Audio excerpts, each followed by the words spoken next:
Exodus chapter 3, verse 1.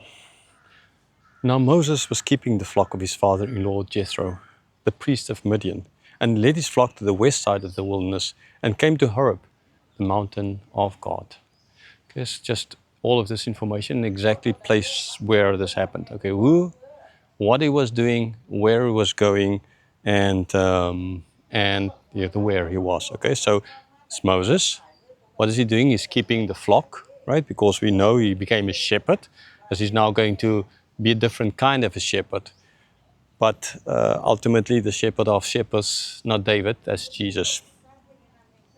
Whose flock was he keeping? The flock of his father-in-law, Jethro. Not his flock, it belonged to his father-in-law.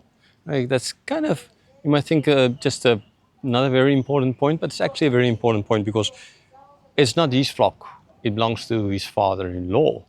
Okay, the same that the people, okay, as Moses is writing this to the audience, so his original audience is now in his time, or well, very close to, it's his people living there, right there ultimately in the desert.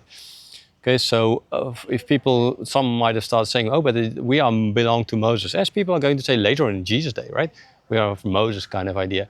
Here it stated that the flock even that Moses was tending was not his flock, it belonged to his father-in-law.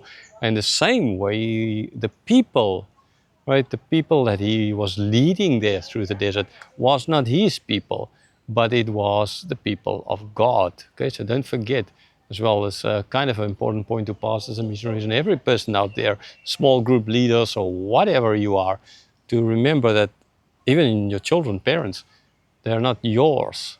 They're just lent to you by God. It's like this flock was not his. It belonged to his father-in-law. Like the people in the desert was not his. It belonged to God. Right? Like your church and the people in your church, they don't belong to you. The people you minister to, they don't belong to you. They are God's. We forget that more often than not, unluckily. Like I said, even your children, your wife, your children, whoever, family members, they're not yours. They belong to God.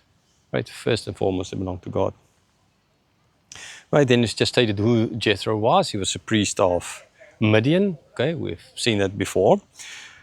And so Moses was leading. What was he doing with the flock? Where was he leading this flock? He was leading them in the west side of the wilderness. Right, where are they when Moses was writing this down? The original audience, where were they sitting? Where were they? They were in the wilderness, right? So in that kind of vicinity, right? Not exactly there, but in that kind of an area or something like that, the wilderness. And here he came to Horeb, which is the mountain of God. Why the mountain of God? Because this is where God is going to appear to him, right? In the burning bush. So at that stage, most likely it was not the mountain of God, right? But it became the mountain of God because of God appearing to Moses there at Horeb in the burning bush.